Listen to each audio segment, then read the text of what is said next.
계속해서 그 사도 바울이 에베소 교회를 위해서 드렸던 기도의 내용을 살펴보고 있습니다. 사도 바울이 에베소 교회를 위해서 가장 중요하게 기도했던 제목은 크게 두 가지입니다. 첫째는 하나님께서 우리에게 지혜와 계시의 영을 주사 누구를 알게 해달라고요? 하나님을 알게 해달라는 기도입니다. 신앙생활의 가장 중요한 핵심은 열심보다도 누구를 바르게 하는 것이 더 중요합니까? 하나님을 바르게 하는 것이 훨씬 더 중요한 것입니다.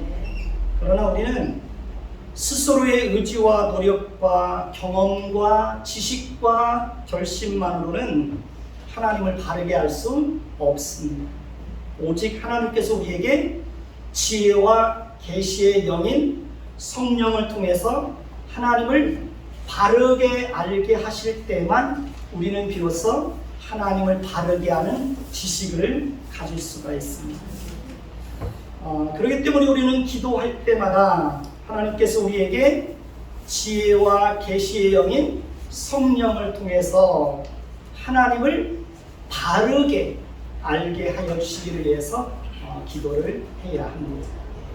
두 번째는 너희 마음의 눈을 밝히사라고 기도하고 있습니다. 특별히 사도 바울은 하나님께서 우리 마음의 눈을 밝히사 세 가지를 알기를 원한다고 말하고 있습니다. 18절에서 19절을 다시 한번 보면 너희 마음의 눈을 밝히사 그의 부르심의 소망이 무엇인지를 알기를 원한다. 그리고 두 번째는 성도 안에서 그 기업의 영광의 풍성함이 무엇인지를 알기를 원한다. 그리고 셋째는 19절에 보면 그의 힘의 이력으로 역사하심을 따라 믿는 우리에게 베푸신 능력의 지극히 크심이 어떠한 것을 너희로 알게 하시기를 구하노라 라고 말하고 있습니다. 이 세 가지는 하나님께서 우리의 마음의 눈을 밝혀주시지 않으면 도저히 알 수 없는 것이라는 거죠.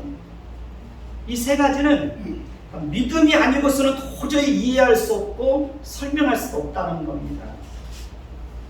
우리는 지난주에 그의 부르심의 소망이 무엇인지에 대해서 살펴보았습니다.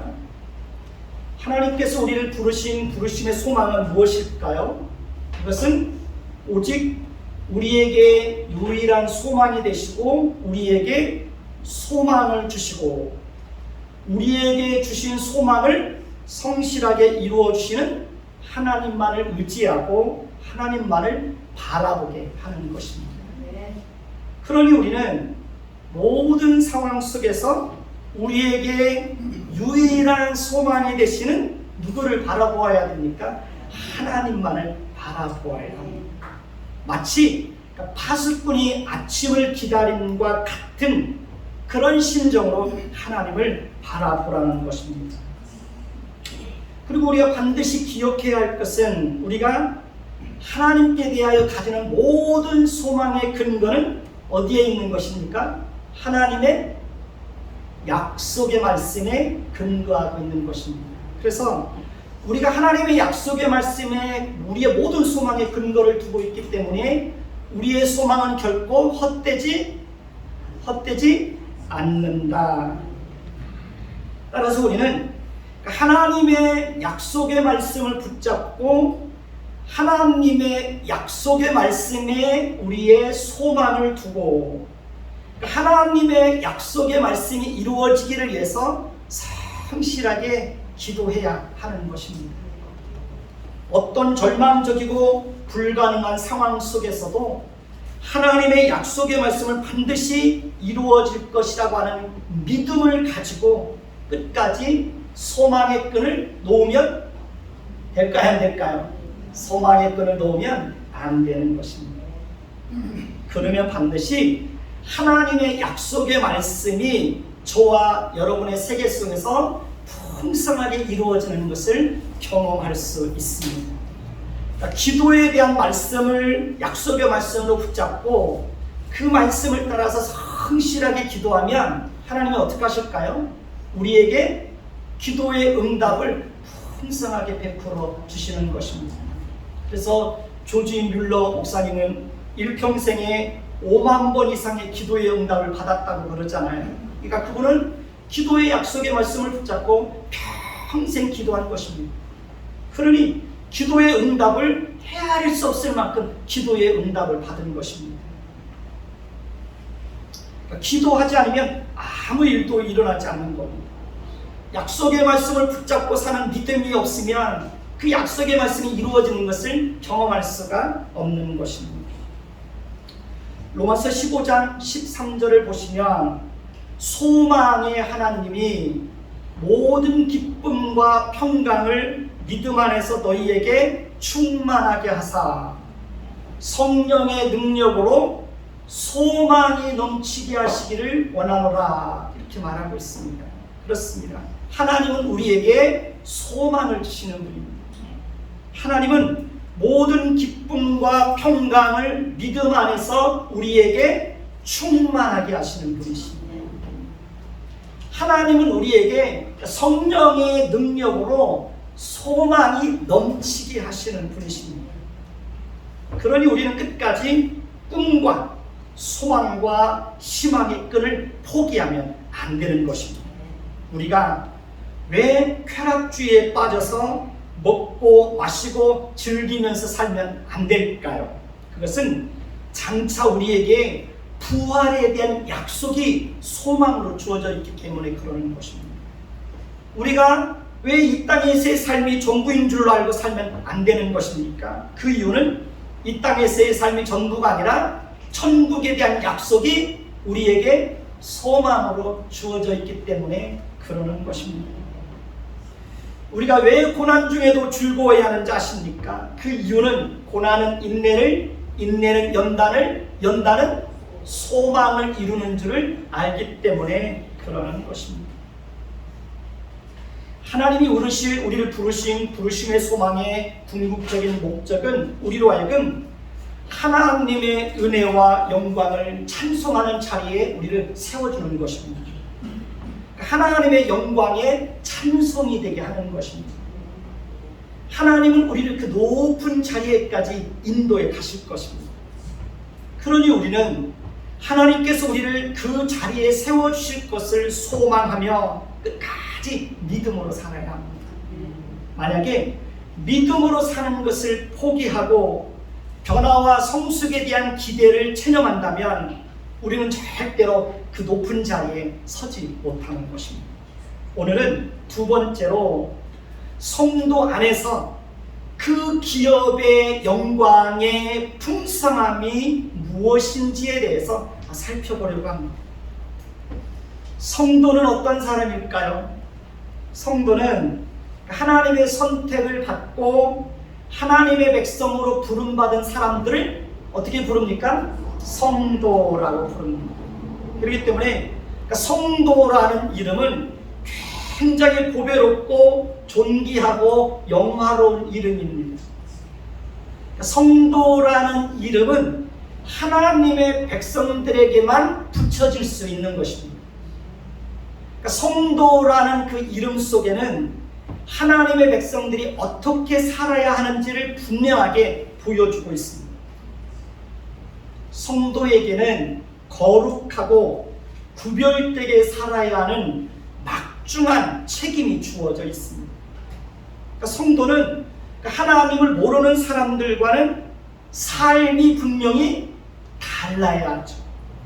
언어도 달라야 합니다. 사람을 대하는 태도도 달라야 합니다. 무슨 일을 하든지 책임감을 가지고 해야 됩니다. 삶을 추구하는 방향도 달라야 됩니다. 우리 수요일날 창세기를 살펴보고 있는데 가인의 후손과 경건한 후손이 서로 삶을 추구하는 방향이 너무 다르게 나타나지 않습니까?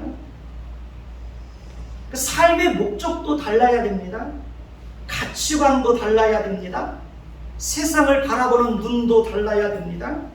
어떤 사건을 바라보는 눈도 달라야 됩니다. 특별히 성도는 그러니까 가정에서의 모습과 교회에서의 모습과 삶에서의 모습이 어떻게 해요? 하나가 되어야 됩니다. 그리고 성도는 자신이 약속한 것이 있다면 그 약속한 것을 지키기 위해서 비록 상황이 어렵고 자신에게 손해가 된다고 할지라도 성도는 자신이 한 말에 대해서 어떻게 해야 됩니까? 책임을 져야 됩니다. 자기가 죽는 한이 있더라도 자기가 한 말에 대해서는 책임을 져야 됩니다. 요즘 정치인들의 모습을 보면 한심한 생각이 듭니다. 그러니까 지도자라고 하는 사람들이 국민 앞에서 약속한 기본적인 것조차도 온갖 이유와 핑계를 대면서 자신이 했던 말들을 수시로 손바닥 뒤집듯 하는 행태를 보입니다.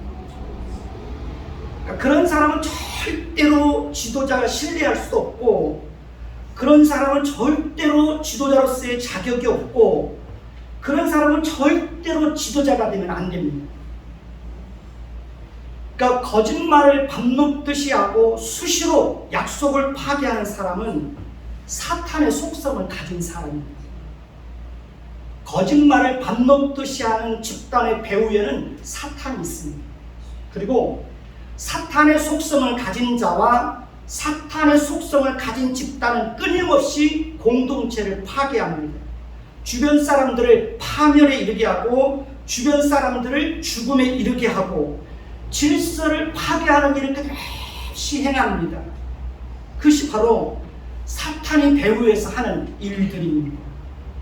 요즘 우리나라는 중대한 위기를 맞이하고 있습니다. 그렇기 때문에 정말 나라를 위해서 기도해야 합니다. 하나님의 정의가 바로 세워지고 하나님의 공의가 빛을 발하고 나라의 질서가 회복될 수 있도록 정말 나라를 위해서 기도해야 됩니다. 하나님을 두려워하는 사람들이, 믿는 사람들이, 하나님을 경외하는 사람들이 의식을 갖고 기도하지 않으면 이 나라는 큰 혼란에 빠질 그런 위험에 놓여 있습니다. 그래서 저는 정말 안타까운 마음을 가지고 길을 걸을 때마다 새벽마다 이 나라를 위해서 기도하고 있습니다. 여러분도 이 나라의 혼란스러운 상황을 바라보면서 정말 안타까운 마음을 가지고 기도를 해야 하는 것입니다.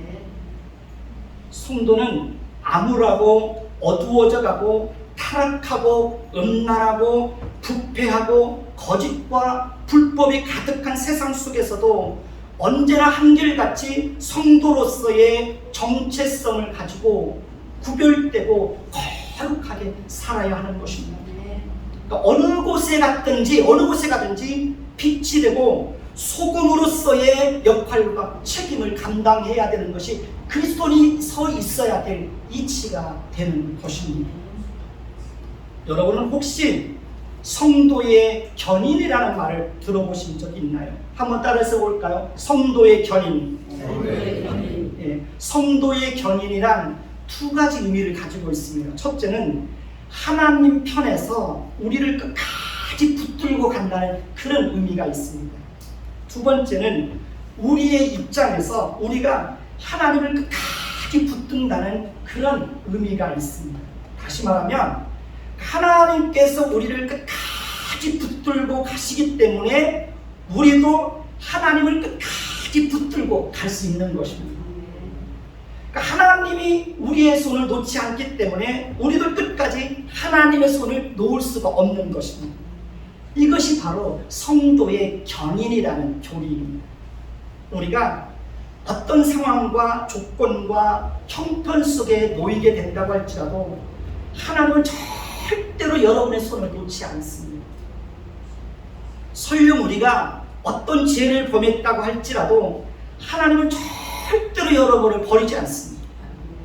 심지어 우리가 잠시 시험에 들어서 하나님을 멀리하고 산다고 할지라도 하나님은 절대로 우리를 내버려 두지 않습니다. 왜 그런지 아십니까? 그 이유는 하나님께서 창세 전에 우리가 무슨 선이나 악을 행하기도 전에 그리스도 안에서 우리를 하나님의 자녀로 선택해 주셨기 때문에 그런 것입니다. 그러니까 하나님이 먼저 우리를 선택해 주셨기 때문에 하나님께서 절대로 우리를 포기할 수 없는 겁니다. 그리고 하나님의 그 포기하지 않는, 우리를 향하여 그 포기하지 않는 하나님의 그 열심, 그 포기하지 않는 하나님의 사랑, 하나님의 긍휼, 하나님의 은혜 때문에 우리가 지금까지 하나님의 손에 붙들려서 또 우리도 하나님의 손을 붙잡고 여기까지 살아온 것입니다. 우리가 오늘 이 자리에 서 있는 것입니다. 절대로 우리의 힘이 아닙니다. 하나님이 우리를 붙들고 있으니까 우리도 하나님을 붙들고 살고 있는 것입니다. 이것이 은혜라는 것입니다. 창세전에 그리스도 예수 안에서 하나님의 자녀요 하나님의 백성으로 부름받은 사람들에게는 이런 놀라운 은혜가, 하나님의 백성들의 생애 전체 속에 이런 은혜가 임하는 것입니다. 그러니 우리도 끝까지 하나님의 손을 놓으면 될까요? 안 될까요? 안 되는 겁니다. 아멘입니까? 아멘. 저도 절대로 하나님의 손을 안 놓을 겁니다. 왜냐하면 하나님이 나를 놓지 않는데 내가 어떻게 하나님을 놓을 수 있겠습니까? 그것이 은혜라는 겁니다. 그것이. 그리고 그렇게 하나님의 손에 붙잡히고 끝까지 하나님의 손을 붙잡고 믿음을 지키면서 사는 성도들에게는 하나님이 주시는 놀라운 은혜의 선물이 있습니다. 오직 성도들에게만 약속된 것이 있습니다. 무엇과도 비교하고 바꿀 수 없을 만큼 놀라운 은혜가 있습니다. 그것이 무엇인지 아십니까? 오늘 우리가 살펴보려고 하는 것입니다.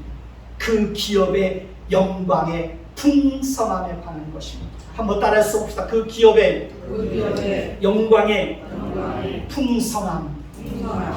오늘 말씀 18절을 다시 보면 바울은 하나님께서 우리 마음의 눈을 밝혀주셔서 성도 안에서 그 기업의 영광의 풍성함이 무엇인지를 알기를 원한다고 기도하고 있습니다. 그러니까 성도 안에서 그 기업의 영광의 풍성함을 아는 것은 아무에게나 허락된 것이 아닙니다. 하나님의 부르심의 소망이 무엇인지를 아는 것도 아무에게나 허락된 것이 아닙니다. 하나님을 아는 것도 아무에게나 허락된 것이 아닙니다.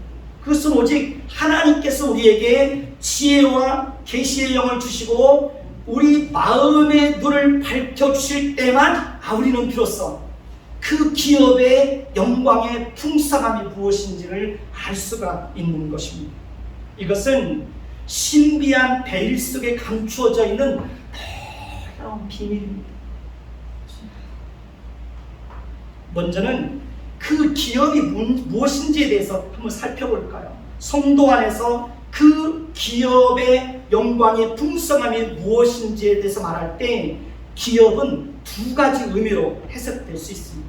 첫째는 하나님이 우리의 기업이 되신다는 사실입니다. 두 번째는 우리가 하나님의 기업이 된다는 사실입니다.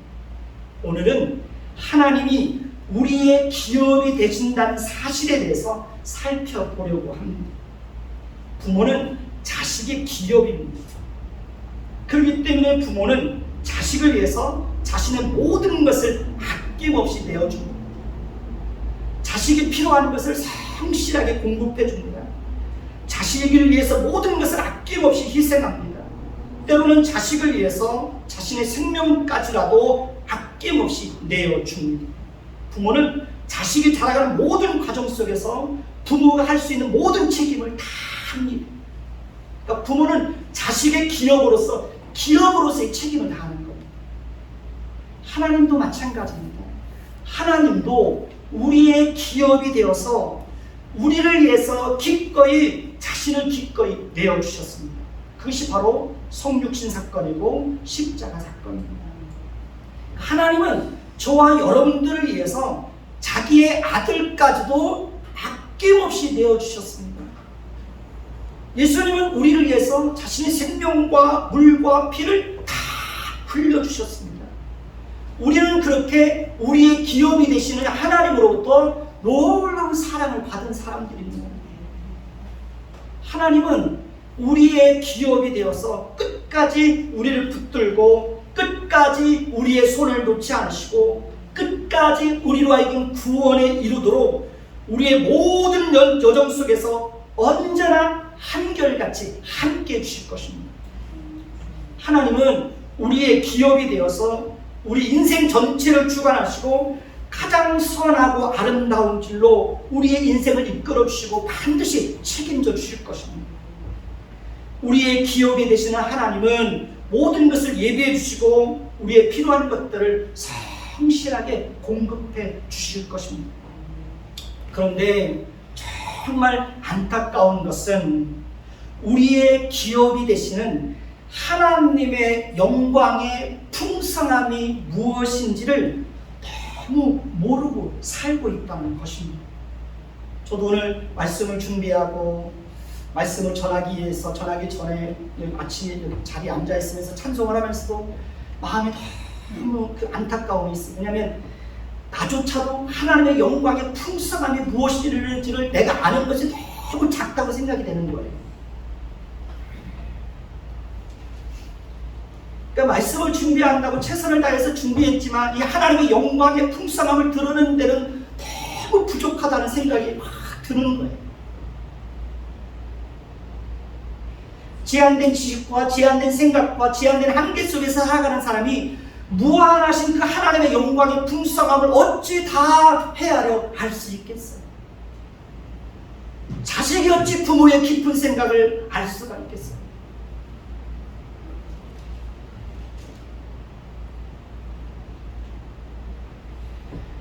하나님의 모든 속성과 하나님의 일하심과 하나님의 성품을 단 한 문장으로 표현한다면 하나님의 영광이라고 말할 수 있습니다. 다시 한번 설명할까요? 하나님의 모든 속성과 하나님의 모든 일하심과 하나님의 성품을 단 한 문장으로 표현한다면 하나님의 영광이라고 말할 수 있습니다. 우리는 우리의 기업이 되신 그 하나님의 영광의 풍성함을 알아야 하고 그 하나님의 영광의 풍성함을 따라서 사실은 우리의 인생을 살아가야 되는 것입니다. 그리고 우리는 하나님께서 우리에게 지혜와 계시여인 성령을 통해서 또 우리의 마음을 밝혀주셔서 우리의 기업이 되시는 하나님의 영광의 풍성함이 무엇인지를 알게 해달라고 하나님 앞에 늘 기도를 해야 되는 것입니다. 하나님의 영광의 그 특징은 한 단어로 표현한다면 어떻게 표현할 수 있을까요? 풍성함이라고 표현할 수 있어요. 다시 한번 할까요? 하나님의 영광의 특징은 단 한 단어로 표현한다면 풍성함입니다. 그러니까 하나님은 모든 것이 풍성하고 모든 것이 흘러 넘치는 분입니다. 하나님은 사랑과 긍휼과 자비와 위로가 풍성하시고 우리에게 그 사랑과 긍휼과 자비와 위로를 끊임없이 흘려 보내주시는 그런 분입니다. 하나님은 오래 참으시는 것도 풍성하신 분이십니다. 하나님은 능력도 풍성하신 분입니다. 하나님은 지혜도 풍성하신 분이십니다. 하나님은 영원히 살아계신 분이십니다. 하나님은 공간을 초월해 계신 분이십니다. 우리는 공간을 초월해서 존재할 수 없습니다. 하나님은 전능하신 분이십니다. 그러나 우리는 늘 어떤 한계에 부딪혀서 끙끙거리면서 살아갈 수밖에 없는 연약한 존재들입니다. 하나님은 우리의 형편을 자세히 살펴서 아시는 분입니다. 그러나 우리는 누군가의 형편을 자세히 살펴서 아는 것에도 한계가 있습니다. 말하지 않으면 모릅니다. 그러나 하나님은 우리가 말하지 않아도, 하나님 앞에 형편을 드러내지 않아도, 우리 속마음을 얘기하지 않아도 하나님은 우리의 속마음을 다 아신다는 거예요. 하나님은 치료의 하나님입니다. 하나님은 지금도 얼마든지 무에서 유를 창조하실 수 있는 분입니다. 하나님은 언제라도 우리를 위해서 뜻밖의 놀라운 은혜와 긍휼을 풍성하게 베풀어 주실 수 있는 그런 분입니다. 하나님은 우리를 위해서 언제라도 뜻밖의, 저는 요즘 이 단어가 너무 좋아요. 뜻밖의 놀라운 새로운 기적을 행하실 수 있는 분이십니다. 하나님은 언제라도 우리를 위해서 뜻밖의 새로운 길을 열어주실 수 있는 그런 분이십니다. 하나님은 언제라도 우리를 위해서 뜻밖의 우리의 생각과 한계와 능력을 뛰어넘어서 놀라운 일을 행하실 수 있는 그런 분입니다. 하나님이 하시는 일은 조금도 부족하거나 모자람이 없이 풍성합니다. 하나님의 용서하심의 성품도 풍성합니다. 우리는 누군가를 용서하는 게 어렵잖아요. 한두 번 용서하면 그것이 다 된 줄로 알잖아요. 그러나 하나님의 용서하심의 성품은 끝이 없어요. 늘 풍성합니다. 하나님의 은혜도 풍성합니다. 그러니까 찬송가에 뭐라고 나옵니까? 은혜가 풍성한 하나님을 믿는 자 한 사람 한 사람, 어제나 오늘도 언제든지 편찮고 보호해 주시네. 하나님은 은혜가 풍성하십니다. 그렇기 때문에 하나님은 우리를 위해서 모든 것을 아낌없이 내어주시는 그런 분이십니다. 그리고 하나님은 이미 우리에게 하나밖에 없는 아들을 조금도 아낌없이 내어주셨고, 십자가에서 우리를 위해서 흘러 넘치는 사랑과 용서와 긍휼을 우리에게 이미도 십자가에서 풍성하게 베풀어 주셨습니다. 여러분, 성경의 모든 사건은 바로 우리의 기업이 되시는 하나님의 영광의 풍성함이 무엇인지를 우리에게 잘 보여주고 있습니다. 그렇기 때문에 우리는 우리의 기업이 되고 우리의 모든 것을 주장하시고 우리의 왕이 되시고 우리의 하나님이 되시는 하나님의 영광, 즉 하나님의 성품과 하나님의 일하심을 풍성하게 알고 일평생 살아가는 동안 하나님의 영광의 풍성함이 무엇인지를 경험할 수 있는 그런 은혜를 달라고 기도해야 되는 것입니다.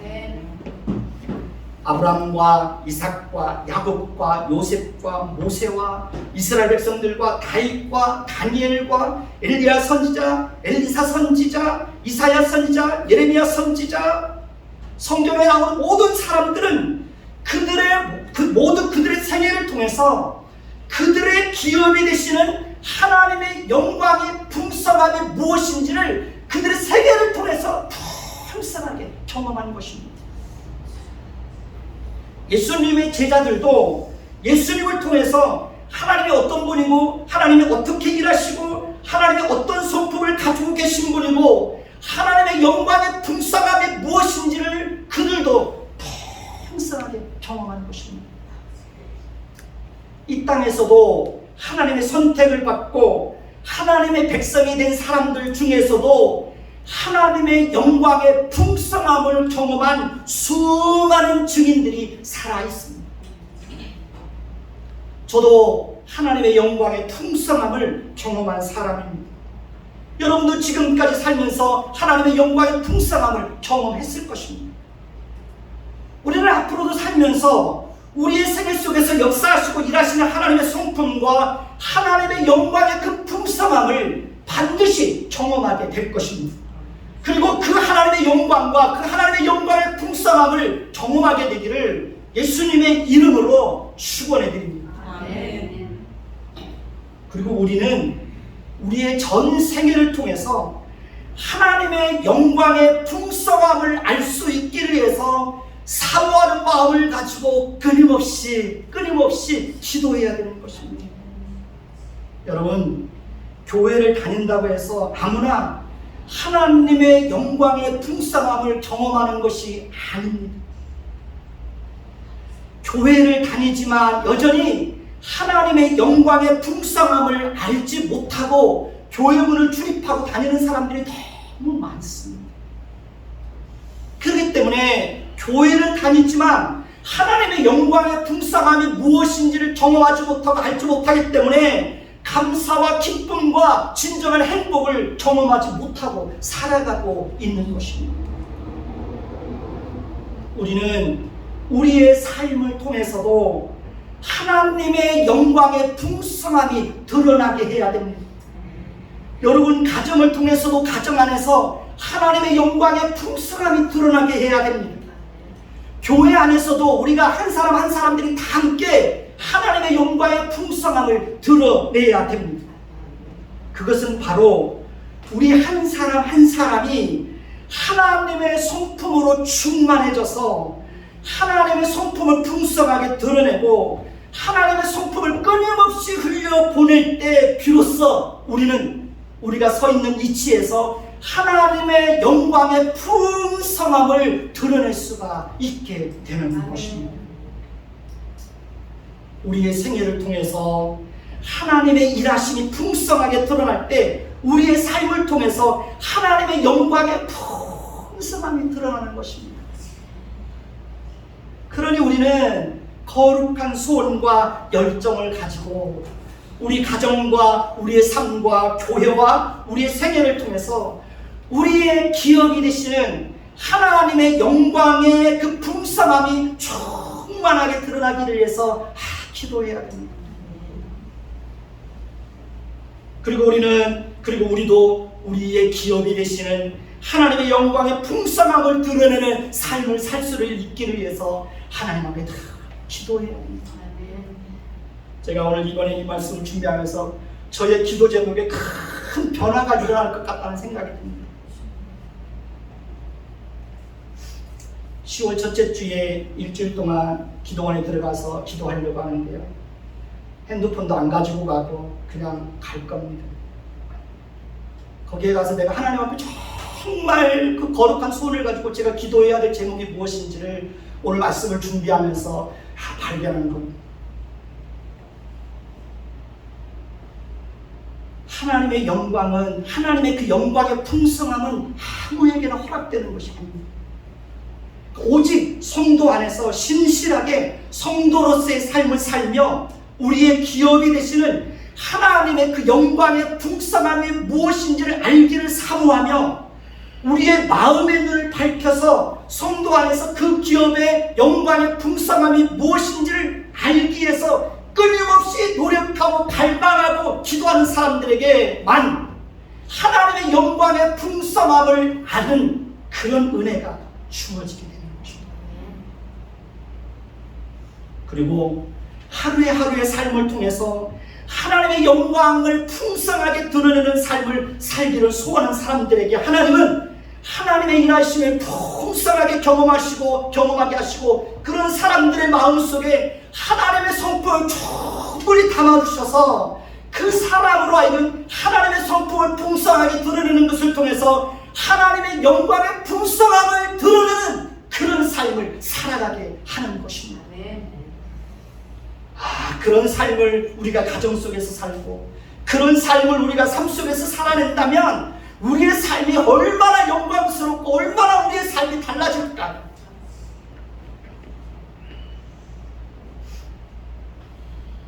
그리고 우리가 그렇게 살아갈 때 우리는 비로소 하나님이 우리를 부르시는 부르심의 소망을 따라 하나님께서 우리에게 베풀어 주신 놀라운 은혜와 하나님의 영광을 찬송하는 자리에 있게 될 것입니다. 그리고 우리의 기업이 되시는 하나님의 영광의 풍성함을 따라 하나님의 성품을 풍성하게 드러내는 삶을 살게 될 때 우리의 삶이 하나님에게 영광이 되고 하나님에게 기쁨이 되고 하나님에게 자랑이 되는 것입니다. 우리 그런 삶을 살아내야 되지 않을까요? 하나님은 하나님의 백성이요 성도로 부름을 받은 모든 하나님의 백성들이 그렇게 하나님의 영광의 풍성함을 알고 하나님의 영광의 풍성함을 경험하고 하나님의 영광의 풍성함을 드러내며 살기를 원하고, 하나님께서 우리를 그런 자리에 세워주시기 위해서 우리 하나님의 백성으로 불러주셨고 하나님의 자녀로 삼아주셨고, 하나님은 우리를 그런 자리에 세울 수 있도록 우리를 그렇게 끊임없이 이끌어갈 겁니다. 그러니 우리가 성도요 하나님의 자녀로 부름받은 것이 얼마나 영광스럽고 복되고 존귀한 것입니까? 우리가 정말 그러한 사실을 너무 모르고 살기 때문에 성도들이 마땅히 누릴 수 있는 하나님의 영광의 그 풍성함을 누리지 못하고 영적으로 너무 가난하게 살고 있는 겁니다. 하나님의 영광의 풍성함을 모르기 때문에 여전히 하나님의 백성이라고 자처하고 살아가는 사람들조차도 그 삶 속에서 하나님의 영광의 풍성함, 하나님의 성품의 풍성함을 드러내지 못하고 살아가고 있는 것입니다.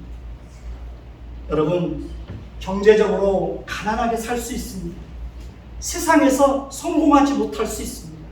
지위가 낮을 수 있습니다. 건강하지 못할 수 있습니다. 그럼에도 불구하고 우리는 우리의 삶을 통해서 얼마든지 하나님의 영광의 풍성함을 드러내면서 살아갈 수가 있는 것입니다. 그 사람이 진정한 그리스도인이요 성숙한 그리스도인이요 하나님의 영광의 찬송이 되는 것입니다. 우리 열린교회는 비록 소수의 사람들이 모이는 작은 교회입니다. 그럼에도 불구하고 우리 교회는 하나님의 영광에 풍성하고 하나님의 영광의 풍성함을 드러내는 그런 교회가 되었으면 좋겠습니다. 아멘. 하나님은 교회의 규모가 크고 많은 사람들이 모인다고 해서 그 교회를 기뻐하는 것이 아닙니다.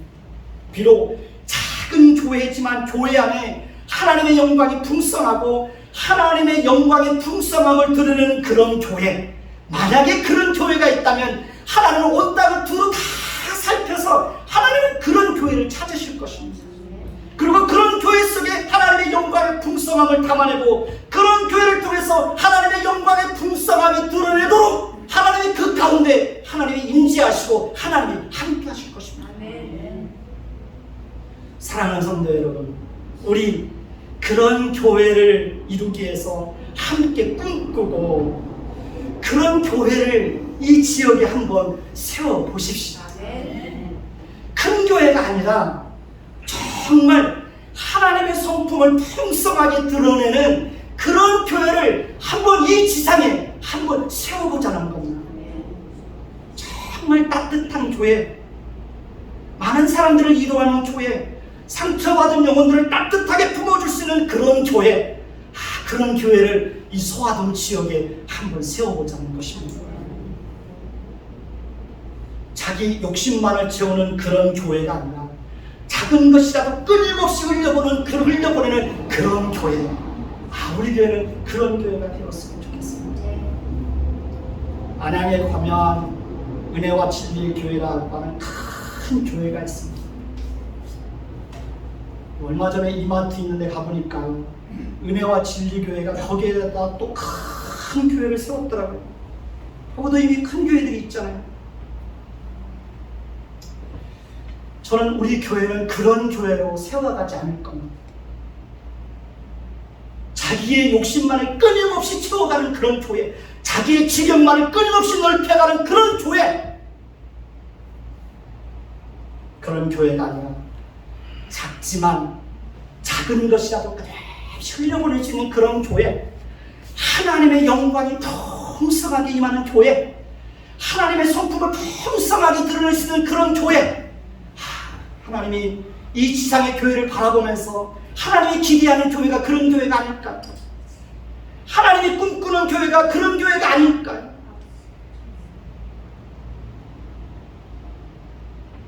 교회들은 끝없이 자기의 욕심만을 채우는 그런 교회들로 그렇게 흘러가고 있지 않나요?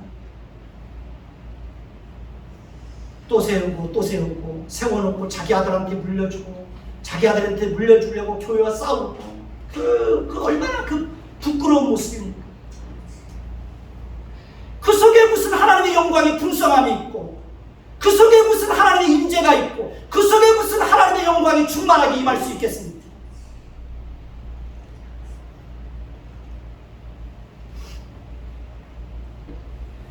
하나님은 온 땅을 두루 감찰하사 전심으로 자기에게 행하는 자들에게 능력을 베푸신다고 그랬는데요. 하나님은 온 땅을 두루 감찰하사 교회다운 교회, 하나님의 영광의 풍성함을 드러내는 그런 교회를 하나님 찾고 있을 것이라고 생각합니다. 저는 우리 교회가 그런 교회가 되었으면 좋겠습니다. 하나님이 주목하는 교회, 하나님의 시선이 머물러 있는 교회, 하나님의 말씀이 바르게 선포되어지고 기도의 등불이 꺼지지 않냐고 성령 안에서 성도들의 아름다운 교제가 이루어지고 끊임없이 하나님의 성품을 흘려보내는 그런 교회. 그런 교회는 작은 교회도 이룰 수 있지 않을까요?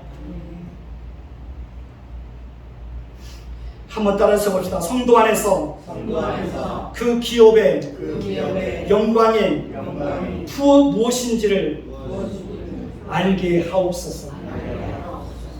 다음 주에는요, 우리가 하나님의 기업이라고 했잖아요.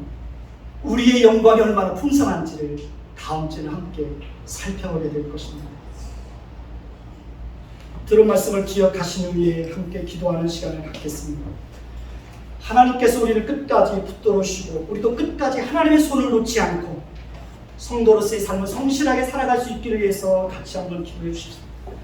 우리 마음의 눈을 밝혀주셔서 성도 안에서 그 기업의 영광의 풍성함이 무엇인지를 알 수 있는 그런 은혜, 우리와 우리 교회와 가정 속에서 하나님의 영광의 풍성함이 드러나고 그 영광의 풍성함을 드러낼 수 있는 그런 교회, 그런 우리의 삶이 될 수 있기를 위해서 우리 같이 한번 기도하는 시간을 갖도록 하겠습니다.